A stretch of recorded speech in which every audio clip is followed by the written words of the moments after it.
We are fast approaching the last month of 2023. Now, given the fact today, so much have taken place this year.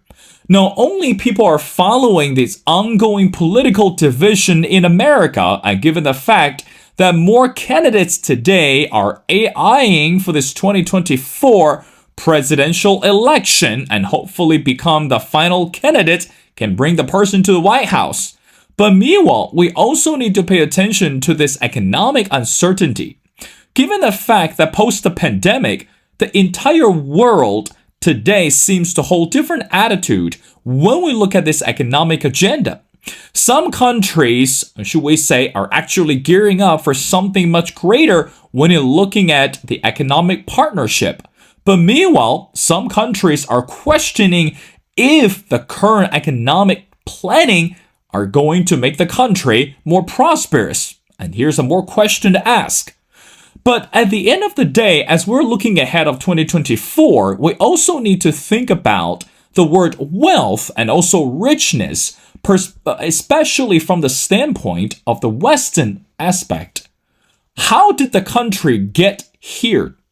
In other words, how should we understand and assess what we called this wealth value in America today? Does that mean that today, when we look at what we call this capitalistic system, America shall be the best and the only example? And how about the definition for wealth and also the definition for what we called capitalistic modification? Well, all those words that seems very much ambiguous. Well, ladies and gentlemen, it's my great honor to invite our distinguished speaker, who is Dr. Guido Alfani. Now, Dr. Alfani is a full professor of economic history at Bocconi University in Milan. His areas of interest include economic history and demography, and with a focus on long-term dynamic on economic inequality and social mobility. And of course, in this episode, we're going to talk about his new book, which is entitled As Gods Among Men, A History of the Rich in the West. Well, Dr. Alfani, and welcome to The Missing Piece. Thank you, and welcome everybody. Well, Dr. Alfani, I want to get started. Again, as we mentioned before, your book, it's actually called As Gods Among Men, History of the Rich in the West. Now, when we talk about the wealth and the rich today, and also this is something that you dive into the book, regarding the word class. You know, again, traditionally speaking, we're looking at this upper class, middle class, and the lower class, and that basically demonstrates the income, or should we say the wealth gap. But I want to read something to you and also want to get your further explanation. This is what you wrote in the book, and I quote, "First of all, the definition of class traditionally used tend to reflect a multidimensional social, political, and cultural hierarchies, which are much more complex than the simple economic hierarchy which sees the rich at the top." Now, today, when we look at this social fabric in the West and also this complexity of the geopolitical change, how do you think that we should redefine the definition of class? Does that mean that we're still seeing this wealth gap in the West? Let's start the question from there. Go ahead. So, well, we definitely see wealth gaps across society in pretty much every country, and that's clearly also the case of Western countries.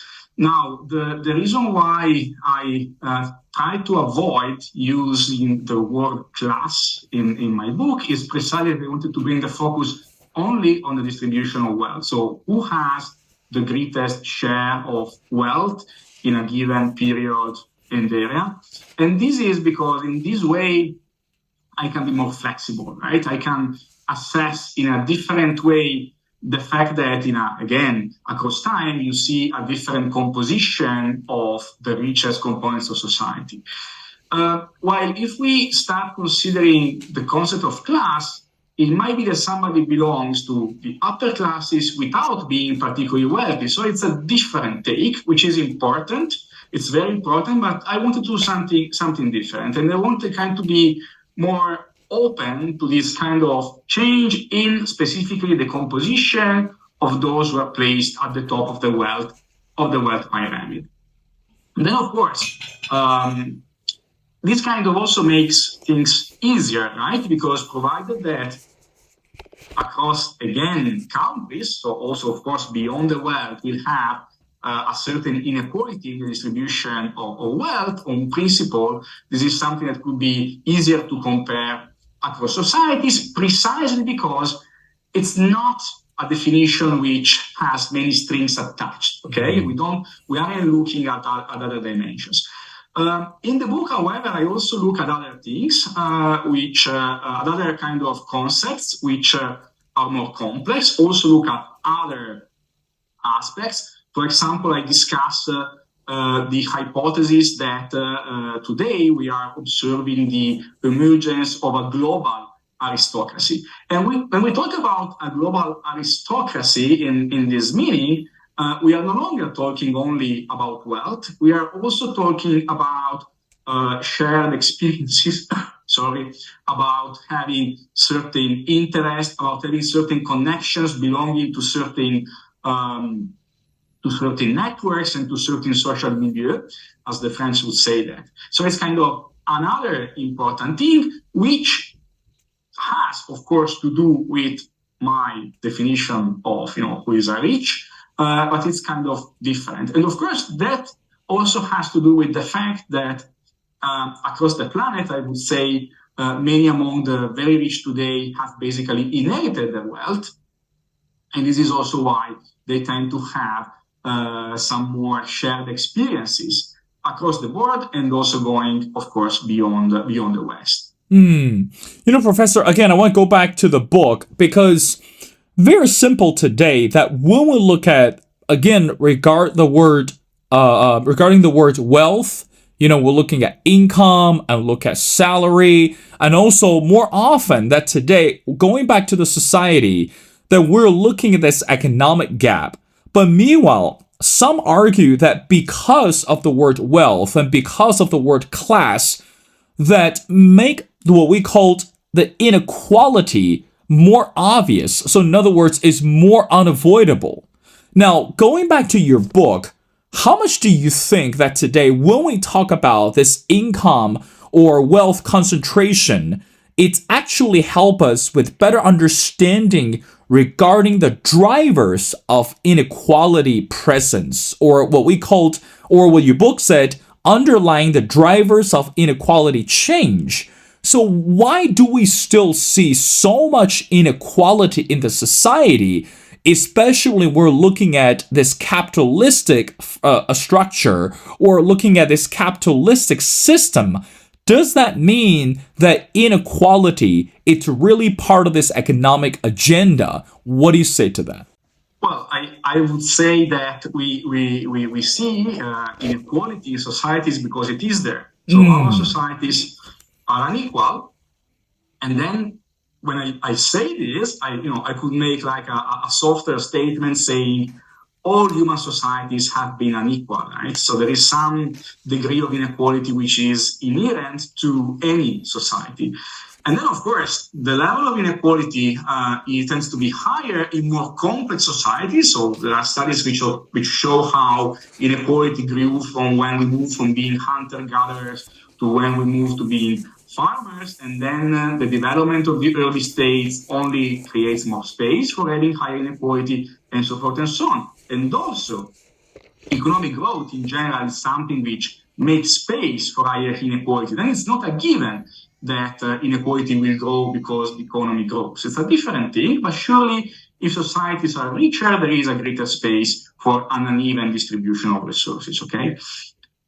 So this is kind of a soft statement. Maybe the most interesting statement is whether our society is very unequal compared to previous societies. Now, if we look specifically at Western societies, then, and if we look at wealth, not an income, but the story would not be different if we talk about income. But if we focus on wealth, which is what I do in the book, then the highest inequality which we can observe characterizes societies at the very beginning of the 20th century, so right before World War I.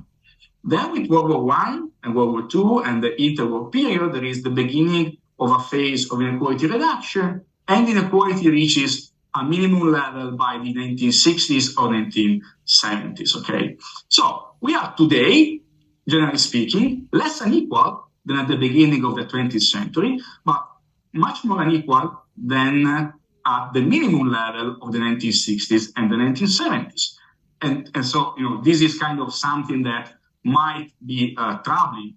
Then, remaining within the West, there is a difference between countries. The situation in the United States is worse than the situation in the average European country, because if you look at the increase in wealth inequality in the US compared to Europe, it has been more substantial in the last few decades.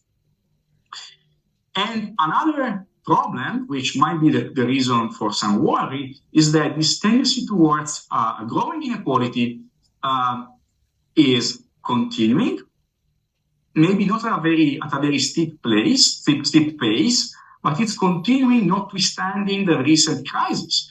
And the fact is, historically, crises have sometimes at least been able to reduce inequality. This hasn't happened in the 21st century. It hasn't happened with the Great Recession beginning 2008. It hasn't happened with COVID-19. It's not happening in Europe with an ongoing war. And, this string of crises hasn't reduced inequality, hasn't interrupted this new tendency towards inequality growth.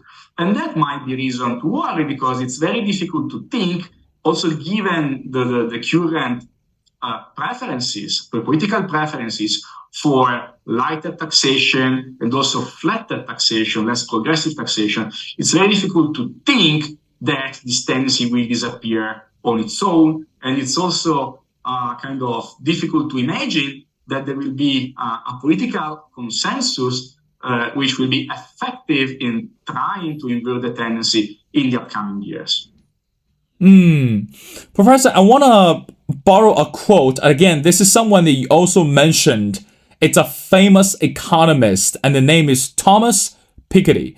I mean, again, in this book that you mentioned, that Piketty once argued that an excessive concentration of wealth might be incompatible with the correct functioning of the characterizing institution of Western democracies. So, and again, a clear red thread in history hidden in plain sight. Too often when we talk about the word economy, I guess, again, Professor, you're the expert.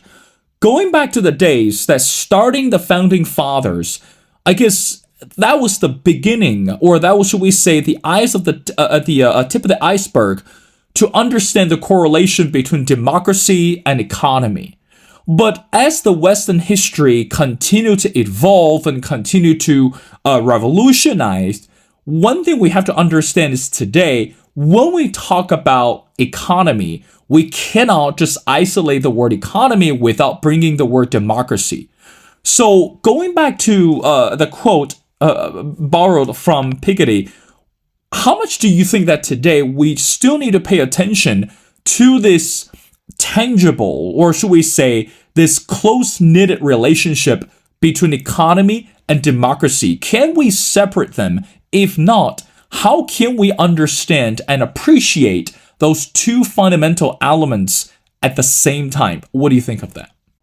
Well, I think that it's one of the big problems that we have to address. It's not only, I would say, economy and democracy, it's also society. So also society is something that we can't truly separate from the word economy if we want to look at how things work in practice, okay? And so this kind of concern, the concern about the fact that if you have a society which is democratic in a broad meaning, in terms of, being a society in which everybody has, at least on principle, the same access to institutions, the same political rights. The problem is, is this compatible with whatever kind of economic organization, or do we need to keep certain variables, such as, for example, the inequality in access to economic resources within boundaries if a democracy is expected to actually function as it is supposed to function? And what I always found very interesting in that statement by Thomas Piketty is that, to me at least, it is very close. It seems to be very close to something that you find already in medieval scholars reflecting about precisely these things. So the title of my book, As Gods Among Men, is a paraphrasis of a French philosopher of the 14th century, Nicole Oren, who is translating and adapting Aristotle, so the Greek philosopher of the classical antiquity, from the politics of Aristotle, and he says basically that in societies which are organized democratically, the super rich will be as God is among men because of their, exceptional access to resources. And for this reason, they should be banished because they can't be expected to work within institutional framework as all others. And that's precisely the same concern. So is there a limit in income inequality, but even more importantly in wealth inequality, because wealth is kind of gives you a much more direct impression of the actual potential for mobilizing economic resources of somebody, right? And also wealth has a much greater potential for being unevenly distributed than income, right? So that's where really you can find more extreme inequality. So is there a boundary in wealth inequality after which we can no longer expect that people who in theory have exactly the same rights will be able to access institutions in the same way? Right? Can we expect that the super rich will refrain, for example, from trying to use their resources to condition policy making in ways which will serve their own interests? I think that's a question that, at the very least, is important to ask. And what I think the history of the West tells us is that this has always been a major concern. Again, from classical antiquity to the Middle Ages till today. So there is the idea that if there are extremely wealthy individuals, so much wealthier than anybody else within a society, that society will actually be unable to give, in practice, equal rights to everybody. That concern is something which can be found, again, across the millennia in Western culture. Professor, I want to talk about another type of economy which actually matters more than anything today, post the pandemic. It's also written in your book, and again, going back to the content, and I quote, "Material wealth is the most important class in agricultural and pastoral societies. Wealth for hunters-gatherers embodied wealth and dominates, closely followed by rational wealth. Material wealth is of little import." I mean, again, when we look at the word agriculture, I think today, because, as we mentioned before, the war in Ukraine and also the international war, the domestic war in Israel, food is more important than anything else. I mean, let's put in a simple way. Everyone has to eat. But meanwhile, I think too often we tend to overlook or underestimate the power of agricultural economy. Now, Professor, let's talk this a little bit more. Why do you think today that, globally speaking, we need to pay attention to this, what we call agricultural society or pastoral society? It's not just from the Stone Age. It's not just from this, what we called post-Stone Age, right? New Stone Age. It's actually today. So what are your thoughts that when we talk about agricultural society and pastoral society, how do we understand the terms and the definitions and the impact today? Go ahead. Right.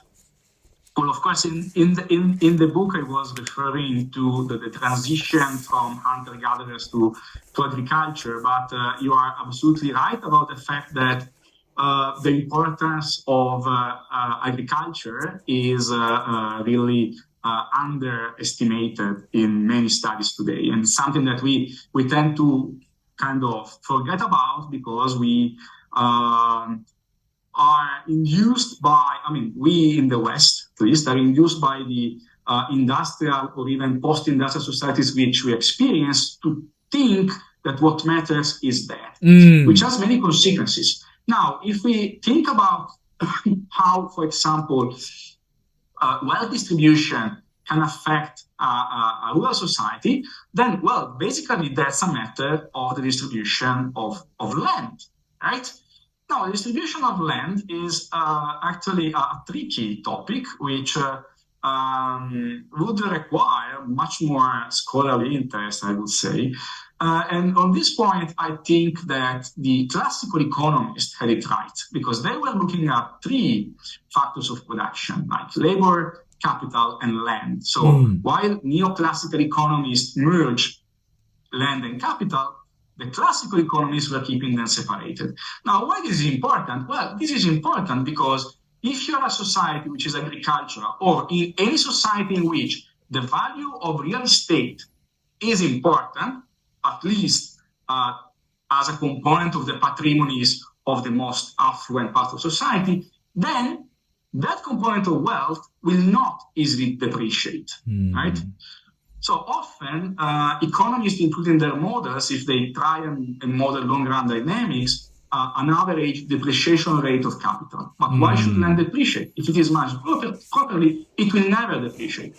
What's the practical consequence of this? The consequence of this is that in a rural society, so again, one whose wealth is mostly land, if there is a condition of high inequality in wealth, then in distribution of land, that will be very, very difficult to upturn or even to reduce, right? Which is why when we actually observe a significant reduction is through some sort of radical land reform, right? which only happens in very specific moments and in very specific political circumstances. Looked at from the point of view of the West, where again we have industrial and post-industrial societies, the fact of forgetting about the importance of real estate makes us forget how much this component of wealth is still important in defining who is placed at the top. In certain countries, like for example, the United Kingdom, if you look at the composition of the very top of distribution of wealth, you will find many people who own an incredible amount of real estate. Many among them are nobles, as in the United Kingdom, they still have a formal nobility. And there are, for example, great landowners in London who have inherited lands which were not particularly valuable in the past, but then with the expansion of the metropolis of London became some of the most valuable real estate in the world, right? And in the end, that's still very important. And we systematically in the West underestimate that. If we look at our society, then I would say, that component of wealth becomes the main determinant of wealth inequality. And again, it has the characteristic of tending to remain exactly as it is, meaning that the economic hierarchies will tend to remain much more fixed than in the context of a more, say, developed economy, or at least an economy in which you have already a substantial industrial sector, a more substantial service sector, and so forth and so on.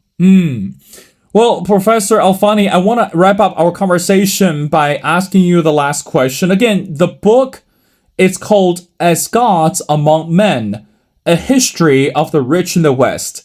Again, if we go back to this, what we call philosophical or religious content, that I believe that in the book that it mentioned that men should not idolize or should not worship the concept of money, because this could be one of the short-term, or what we call short-visioned temptations. But meanwhile, today we're looking at this unpredictability of economy in the West. And also we're looking at this economic competition between the West and many other countries, and also is happening rest of the world. So let's just say for anyone who's unfamiliar with the economic concept and with the rich in the West and history, etc., what would you expect the readers to understand when they finish reading your book? I mean, again, this is amazing read. It really dive into so much regarding this economic, social, and political combination in terms of understanding wealth. But for any readers that who are outside your research and outside your expertise, what would you expect the readers to understand and appreciate the most about your new book? Your final thoughts. Right. So I think that in many countries today, we are looking sometimes at the super rich as superheroes almost, as models of behavior. Now, what we see instead in history, if you look at the long run, is that in the West, the rich have struggled to find a proper place in society. They have always been looked at with suspicion, which is pretty different from looking at them as models, as heroes, and so forth and so on. And it's not like this suspicion has gone away, because cyclically we observe again these waves of anti-rich resentment, criticism, and so forth and so on. And the way in which the rich finally, from the end of the Middle Ages, found a position in society in the West was by fulfilling some new roles, which was fun for them, beginning with that of helping their communities in times of crisis, for example, during famines or wars or plagues. And that's not like they were expected to do that willingly. They were either asked kindly to do that, or asked to do that, or not very kindly, or forced to do that. So they had to do it. But this is something that in the West isn't working in the same way anymore, right? So I think that a reader of my book might come to the conclusion that some of the unease with which we look at wealth inequality today also comes from the fact that during the crisis of the 21st century, the rich, and in particular the super rich, have often been seen as insensitive to the plight of the masses, to the request for help. And in practice, of course, as a group, not as individuals, as many obviously have tried to help, have invested substantial amounts of money in charities and so forth and so on. But we are looking at how they have, as a group, reacted to the request of society to contribute in ways which are decided by the proper institutions of democratic regimes. Right? For example, if we look at the requests or the proposals to increase even temporarily taxation for the richest, they have been very frequent, for example, during COVID-19. But in practice, very rarely they have been implemented, if not in ways which are historically extremely modest, I would say. So the point becomes, why did this happen? And, one possibility, which would be kind of compatible with what we observe, is that maybe the rich today have actually begun to act as gods among men. So the hypothesis that they kind of have an historical exceptional ability to condition the political debate and policy making, and have avoided to be made to contribute more during this crisis, well, that's an hypothesis which I think is important to consider. And this is entirely in line with the concerns that Piketty has expressed a few years ago and continues to express. It is entirely in line with the kind of concerns that people in the West have had from the Middle Ages and, in fact, from antiquity until today. So it's not something new on principle, but it is something that today we maybe do not understand as readily as people were understanding 6 centuries ago, right? Because we have a slightly different perception of the rich, which is more positive. And again, this might prevent us from fully understanding that we are also at the same time making requests to the super rich, to the very rich in European society, which aren't receiving the same kind of answer that maybe they were being given in the past. Well, indeed, Professor, because again, as we look at, again, continue to follow the complexity of this economic agenda, not only that we need to look beyond what's happening today, and also need to understand how the history has shaped who we are, and also the fabric of the society, and also the system, the intricate system of the world.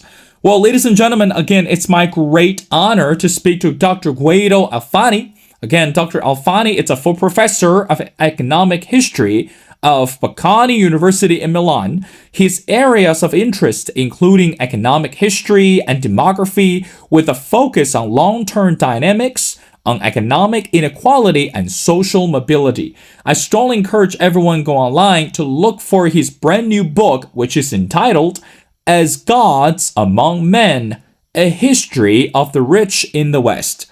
Well, Professor, thank you so much for your time. It's been a pleasure, and we thoroughly enjoy the conversation and learn so much about what you wrote or have written in the book. We'd love to have you back on the show as we continue to discuss additional topics. So thank you so much for doing this.